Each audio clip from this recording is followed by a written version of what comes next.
Micro small and medium enterprises क्या होते हैं, सूक्ष्म लघु और मध्यम श्रेणी के उद्योग क्या होते हैं, आज के वीडियो में हम इस टॉपिक के बारे में डिस्कस करेंगे।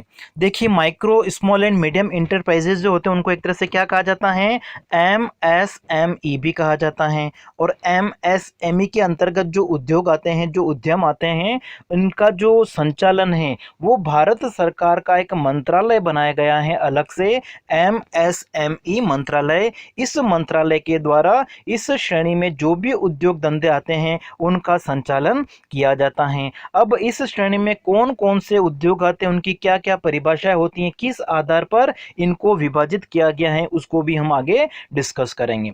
सबसे पहले अगर हम देखें कि जो उद्योग इस मंत्रालय के अधीन आते हैं या जिन उद्योगों का पंजीकरण है वो एमएसएमई के अंतर्गत होता है, तो उनको सरकार के द्वारा जो लाभ दिए जाते हैं उन विभिन्न सरकारी लाभों का फायदा उठा सकते हैं। तो सरकार के द्वारा विभिन्न प्रकार की जो छूटें दी जाती हैं, जो लाभ दी जाती हैं, उन लाभ का फायदा उठाने के लिए जो उद्योग धंधे हैं उन्हें एक तरह से एमएसएमई के अंतर्गत पंजीकरण कराना होता है। और जब रजिस्ट्रेशन हो जाता है, पंजीकरण हो जाता है, तो पंजीकरण होने के बाद में कई प्रकार के जो सरकारी लाभ हैं वो इन सूक्ष्म लघु और मध्यम श्रेणी के उद्योगों को प्राप्त होने लग जाते हैं। जैसे अगर लोन की जरूरत है तो कम ब्याज दर पर लोन मिल जाता है।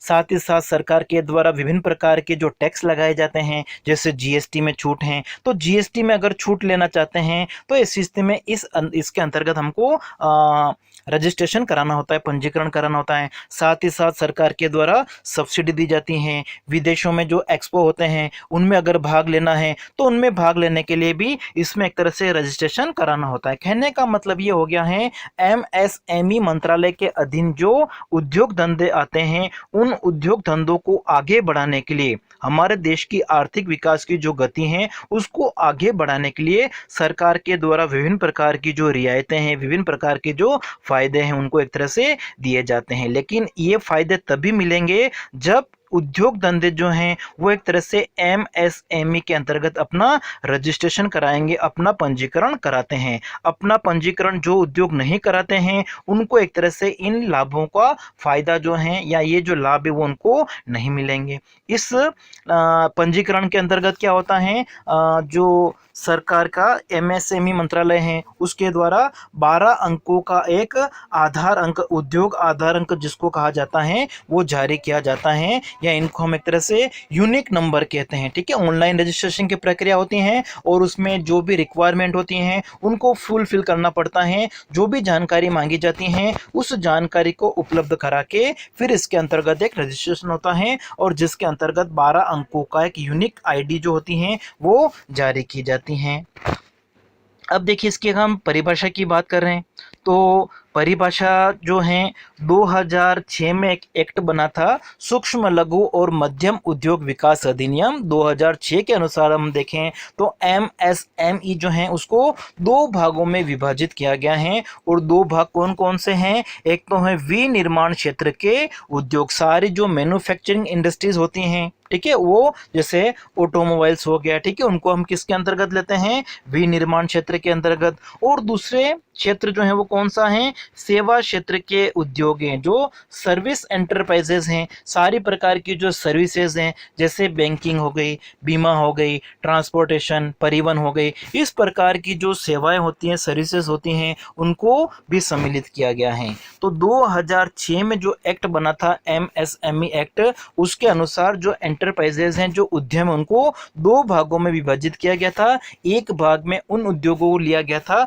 जो विनिर्माण क्षेत्र से संबंधित हैं, जो किसी प्रकार की वस्तुओं का उत्पादन करते हैं। और दूसरा जो नॉन टेंजिबल गुड्स होती हैं, जिनको हम देख नहीं सकते, छू नहीं सकते हैं, जो सेवाएं होती हैं, तो समस्त प्रकार की जो सेवाएं हैं, सर्विसेज हैं, उनको इसके अंतर्गत सम्मिलित किया गया है। उसके भी विभिन्न उपविभाग भी हैं। ठीक है, अब देखिए, इसकी अगर हम परिभाषा की बात कर रहे हैं तो 2006 का जो एक्ट था उसके अनुसार अगर देखा जाए तो 2006 के अधिनियम के अनुसार जो लघु उद्योग की श्रेणी में आते हैं, ठीक है, या सूक्ष्म लघु और मध्यम श्रेणी के उद्योग के अंतर्गत आते हैं, उनकी जो परिभाषा है, उन उद्यमों में प्लांट और मशीनरी में कितना निवेश किया गया है, कितना इन्वेस्टमेंट किया गया है प्लांट एंड मशीनरी के उसमें, उसके आधार पर उनको परिभाषित किया गया है। क्लियर हो गया। इनकी जो डेफिनेशन है, परिभाषा है, वो किस आधार पर है कि इनमें कितना इन्वेस्टमेंट किया गया है, प्लांट और मशीनरी जो लगाई गई हैं उसमें कितना इन्वेस्टमेंट किया गया है। और बाद में एमएसएमई बिल जो आया है 2018 में, तो उस 2018 का जो बिल था उसमें इसकी परिभाषा का जो आधार उसको चेंज कर दिया गया है, और इसमें परिभाषा का जो आधार रखा गया वो क्या रखा गया है, वार्षिक टर्नओवर कितना है।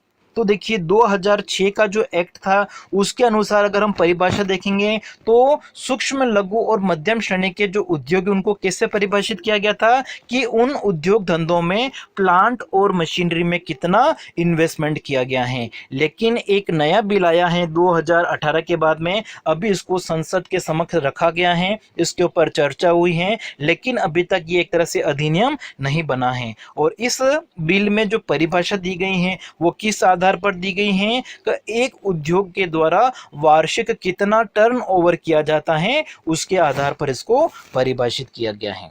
अब देखिए इसकी जो परिभाषा है उसको हम इस सारणी के माध्यम से देख सकते हैं। उद्यम का प्रकार हमने इधर लिया है, अधिनियम 2006 जो है उसके अनुसार इनको कैसे परिभाषित किया गया है। तो देखिए विनिर्माण क्षेत्र की अगर हम बात करें तो प्लांट एवं मशीनरी में कितना निवेश किया गया है उसके आधार पर। तो देखिए सूक्ष्म श्रेणी के जो उद्यम हैं, ठीक है, माइक्रो इंटरप्राइजेज जो हैं वो एक तरह से किसको कहा गया है, जिसमें निवेश कितना किया गया है, 25 लाख तक। ठीक है, सूक्ष्म है ये। तो सूक्ष्म जो माइक्रो इंटरप्राइजेज हैं उसमें निवेश की जो अधिकतम सीमा है वो कितनी है, 25 लाख तक। अगर किसी उद्योग धंधों में 25 लाख तक की प्लांट और मशीनरी में निवेश किया गया है तो इस प्रकार के जो उद्योग धंधे वो किस श्रेणी में आएंगे, सूक्ष्म श्रेणी में आएंगे, माइक्रो इंटरप्राइजेज में आएंगे। इसी तरीके से जो स्मॉल स्केल की हम बात कर रहे हैं, जो लघु श्रेणी के उद्योग है उसमें निवेश की कितनी मात्रा निर्धारित की गई है, 25 लाख से लेकर 25 लाख से अधिक और 5 करोड़ से कम का अगर प्लांट और मशीनरी में निवेश किया गया है तो इस प्रकार के जो उद्योग है वो कौन से कहलाएंगे, लघु प्रकार के उद्योग कहलाएंगे। क्लियर हो गया।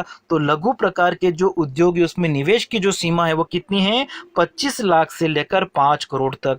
और मध्यम श्रेणी के जो उद्योग है, मीडियम एंटरप्राइजेज जो हैं उसमें निवेश की सीमा कितनी निर्धारित की गई है, 5 करोड़ से ज़्यादा लेकिन 10 करोड़ से कम। तो इस तरीके से विनिर्माण क्षेत्र के अंतर्गत जो उद्योग धंधे आते हैं उनको परिभाषित किया गया है। क्लियर हो गया। सूक्ष्म जो माइक्रो एंटरप्राइजेज हैं उसमें निवेश कितना हो सकता है, 25 लाख से कम। 25 लाख से अगर कम का निवेश है तो वो माइक्रो में आएंगे, सूक्ष्म में आएंगे। इसी तरीके से स्मॉल इंटरप्राइजेस कौन से होंगे, लघु श्रेणी के कौन से होंगे, जिसमें निवेश की मात्रा 25 लाख से ज़्यादा है लेकिन 5 करोड़ से कम है। और मध्यम में कौन से आएंगे, मीडियम इंटरप्राइजेज, जिसमें निवेश कितना किया गया, इन्वेस्टमेंट 5 करोड़ से ज़्यादा लेकिन 10 करोड़ से कम। इसी तरीके से सर्विस इंटरप्राइजेज जो हैं, सेवा क्षेत्र की अगर हम बात करें तो वहाँ पर जो उपकरण हैं, जो इक्विपमेंट्स होते हैं उसमें कितना निवेश किया गया है उसके आधार पर परिभाषित किया गया है। तो जो सूक्ष्म हैं, माइक्रो इंटरप्राइजेज हैं सर्विस सेक्टर में, अगर उसमें निवेश की सीमा कितनी है, 10 लाख से कम है। तो जिन सेवा क्षेत्र में 10 लाख से कम का निवेश किया गया है उनको एक तरह से माइक्रो इंटरप्राइजेज कहा जाएगा, सूक्ष्म उद्यम कहा जाएगा। इसी तरीके से जो लघु हैं, स्मॉल में कौन कौन से आएंगे, जिन सेवा क्षेत्रों में, जैसे कि माना कि कोई एक प्राइमरी स्कूल है, प्री प्राइमरी स्कूल है, उसमें अगर निवेश कितना किया गया है, 10, जैसे प्ले स्कूल होता है, माना कि उसमें जो निवेश किया गया है अगर वो 10 लाख से कम है तो वो किस में आ जाएगा, सूक्ष्म में आ जाएगा। ठीक है, माइक्रो लेवल में आ जाएगा। लेकिन निवेश की जो सीमा है, इन्वेस्टमेंट है, वो 10 लाख से 2 करोड़ के बीच में अगर है तो वो किस में आ जाएगा, स्मॉल स्केल में आ जाएगा। ठीक है, लघु प्रकार का जो उद्योग है वो क्या होगा, सेवा क्षेत्र के अंतर्गत हम बात कर रहे हैं, उसमें निवेश की जो सीमा है वो 10 लाख से 2 करोड़ के बीच में अगर है तो वो किस में आ जाएगा, लघु में। लेकिन जो मीडियम इंटरप्राइजेस हैं, मध्यम श्रेणी के जो उद्योग धंधे हैं सेवा क्षेत्र में, वो कब होंगे, जब उसमें जो निवेश निवेश किया गया है इक्विपमेंट्स में वो कितना किया गया है, 2 करोड़ से लेकर 5 करोड़ तक। तो ये जो हमने अभी तक बात की है वो 2006 का जो अधिनियम है उसके अंतर्गत हमने बात की है। लेकिन 2018 का जो बिल प्रस्तुत किया गया है संसद में, उसके हिसाब से इसकी जो परिभाषा है उसमें चेंज किया गया है। 2006 का जो नियम था, अधिनियम, उसमें जो परिभाषा थी उसका आधार क्या था, इन्वेस्टमेंट, निवेश कितना किया गया था। लेकिन 2018 के बिल में इस परिभाषा का जो आधार है वो बदलकर, निवेश से बदलकर क्या कर दिया गया है, एनुअल टर्नओवर कितना है, वार्षिक टर्नओवर कितना है। लेकिन ये सभी क्षेत्रों के लिए है, चाहे वो विनिर्माण क्षेत्र है, मैन्युफैक्चरिंग इंडस्ट्रीज हैं, चाहे फिर वो सेवा क्षेत्र से संबंधित रखते हैं, सर्विस सेक्टर की इंडस्ट्रीज हैं। इसमें जो परिभाषा है उसका आधार क्या है, एनुअल टर्नओवर कितना है, वार्षिक टर्नओवर कितना है, कुल टर्नओवर कितना है। अगर कुल टर्नओवर 5 करोड़ से कम है तो उनको किसके अंतर्गत रखा जाएगा, सूक्ष्म में। ठीक है, माइक्रो इंटरप्राइजेस में जो टर्नओवर है वो कितना होगा, 5 करोड़ से कम।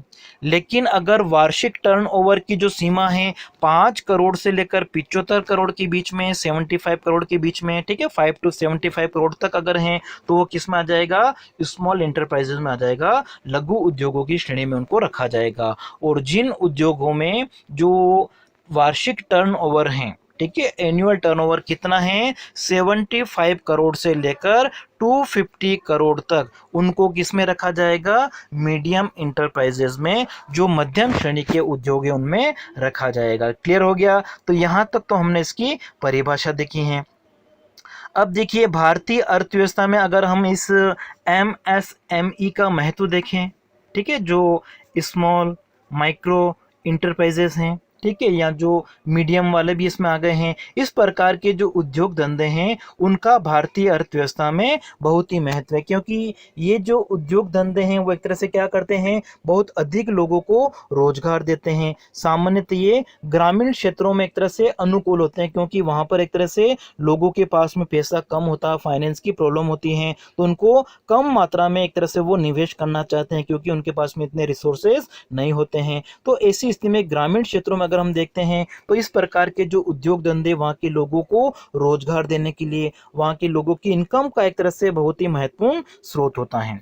अब देखिए भारतीय अर्थव्यवस्था में अगर हम इसका महत्व देखें तो वर्तमान समय में लगभग 36 मिलियन से भी अधिक इकाइयां जो हैं वो MSME के अंतर्गत कार्य कर रहे हैं। ठीक है, 36 मिलियन से भी अधिक इकाइयां जो हैं उनका रजिस्ट्रेशन MSME के अंतर्गत हो गया है। इसलिए हम कह सकते हैं 36 मिलियन से ज्यादा का मतलब हो गया कि ये एक तरह से ग्रामीण क्षेत्र की अर्थव्यवस्था का आधार हो गया है, वहां के लोगों को एक तरह से रोजगार देने का कार्य करता है। और अगर हम देखें इसमें लगभग 120 मिलियन लोगों से भी ज्यादा लोग एक तरह से वो रोजगार के लिए इसमें लगे हुए हैं। ठीक है, MSME जो हैं भारत सरकार के जो आंकड़े हैं, ठीक है, जो इन्होंने इनमें इस तरह से अपना रजिस्ट्रेशन करा रखा है, उसमें अप्रत्यक्ष रूप से या प्रत्यक्ष रूप से भी अगर हम देखें 120 मिलियन लोग जो हैं उनसे भी ज़्यादा लोगों को एक तरह से इसके माध्यम से रोजगार मिलता है। और भारतीय अर्थव्यवस्था में जो टोटल एक्सपोर्ट होता है, कुल जो निर्यात किए जाते हैं, उन कुल निर्यातों में लगभग 45% जो योगदान है वो एक तरह से किसका है, इन MSME के अंतर्गत जो उद्योग आते हैं वो एक तरह से भारतीय अर्थव्यवस्था के द्वारा कुल जो निर्यात किए जाते हैं लगभग 45% का जो योगदान है वो किसका है, MSME इंटरप्राइजेस का है। साथ ही साथ इंडिया की जो GDP है उस GDP में भी इनका एक तरह से योगदान है। जो मैन्युफैक्चरिंग इंडस्ट्रीज हैं, जो विनिर्माण क्षेत्र हैं, उसका योगदान कितना है, 6.11% है। और जो सर्विस सेक्टर है, जो सेवा क्षेत्र हैं, उनका जो योगदान है वो कितना है, लगभग 25% है। ठीक है, और दोनों मिलाकर अगर हम देखें तो ये लगभग 31% से भी ज़्यादा है। और देखिए भारत सरकार ने एक तरह से इस क्षेत्र को आगे बढ़ाने के लिए, MSME क्षेत्र जो हैं उसको एक तरह से आगे बढ़ाने के लिए सरकार ने जो लक्ष्य रखा है कि 2025 तक भारतीय अर्थव्यवस्था को $5 ट्रिलियन की अर्थव्यवस्था बनाने का जो लक्ष्य रखा है, उसमें भी MSME के अंतर्गत जो उद्योग धंधे आते हैं उनका एक तरह से महत्वपूर्ण स्थान है। मतलब भारत की अर्थव्यवस्था को 2025 तक $5 ट्रिलियन की अर्थव्यवस्था बनाने के लिए जो MSME एंटरप्राइजेस हैं उनका जीडीपी में जो योगदान है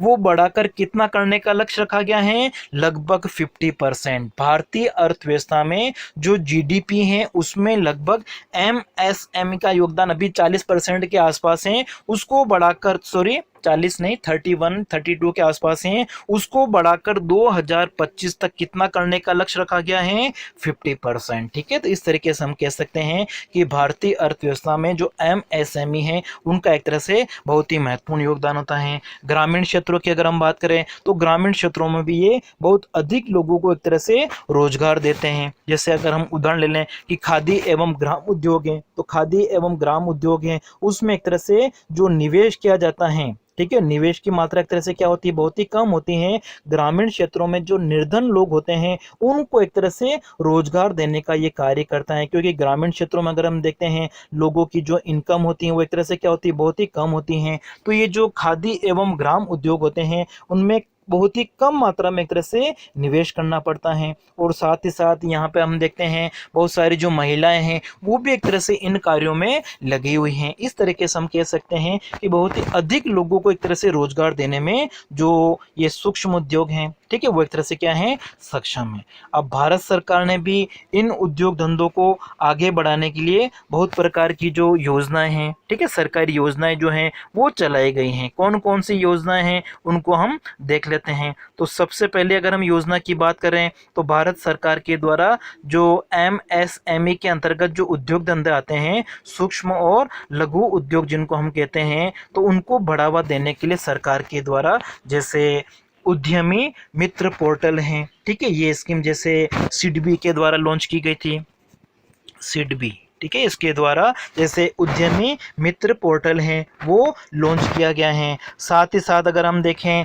MSME संबंध है इसको लॉन्च किया गया एक तरह से, ताकि जो पब्लिक जो एक तरह से ये जो सेंट्रल पब्लिक सेक्टर होते हैं एक तरह से, ठीक है, उनको एक तरह से आगे बढ़ावा देने के लिए MSME संबंध जो हैं उसको प्रारंभ किया गया था। साथ ही साथ सरकार के द्वारा MSME समाधान की जो इसके अंतर्गत जो उद्योग धंधे आते हैं उनकी विभिन्न प्रकार की जो समस्याएं होती हैं उन समस्याओं को दूर करने के लिए MSME समाधान जो हैं उसको प्रारंभ किया गया है। साथ ही साथ सरकार के द्वारा डिजिटल MSME स्कीम प्रारंभ की गई है, ताकि आज का जो समय वो एक तरह से क्या है, डिजिटलाइजेशन का एक तरह से, और डिजिटलाइजेशन का प्रयोग करके, ठीक है, डिजिटल स्कीम जो है उनको बढ़ावा देने के लिए सरकार ने एक तरह से ये स्कीम चलाई है। साथ ही साथ जैसे प्रधानमंत्री रोजगार निर्माण कार्यक्रम है उनको एक तरह से चलाया गया है, ताकि सरकार जो भी इंटरप्राइजेस है इसके अंतर्गत अपना रजिस्ट्रेशन कराते हैं तो उनको सरकार के द्वारा विभिन्न प्रकार की जो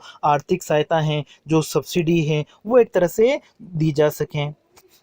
इसके अलावा जैसे Aspire A scheme for promoting innovation rural industry and entrepreneurship है, उसके लिए कार्यक्रम चलाया है। इसी तरीके से NMCP कार्यक्रम है। इस तरीके के अलावा जैसे MSE CDP कार्यक्रम है। इस प्रकार के जो विभिन्न कार्यक्रम हैं वो सरकार के द्वारा चलाए गए हैं। इसके अलावा जैसे सरकार के द्वारा रिजर्व बैंक जो है RBI है उसकी एक कमेटी बनी थी जून 2019 में, और जिसके अध्यक्ष कौन थे, सेबी के पहले जो डायरेक्टर थे UK सिन्हा, उनको बनाया था। UK सिन्हा की अध्यक्षता में RBI के द्वारा जून 2019 में एक कमेटी का गठन किया गया था, और उस कमेटी ने जो MSME हैं उनकी विभिन्न जो समस्याएं हैं उन समस्याओं को दूर करने के लिए एक तरह से अनेक सुझाव दिए थे। तो इस तरीके से हम कह सकते हैं कि भारत सरकार के द्वारा इनकी जो विभिन्न समस्याएं हैं उनको दूर करने के लिए समय समय पर सुझाव दिए गए थे। तो आज की वीडियो में हम इतना ही पढ़ेंगे। Thank you.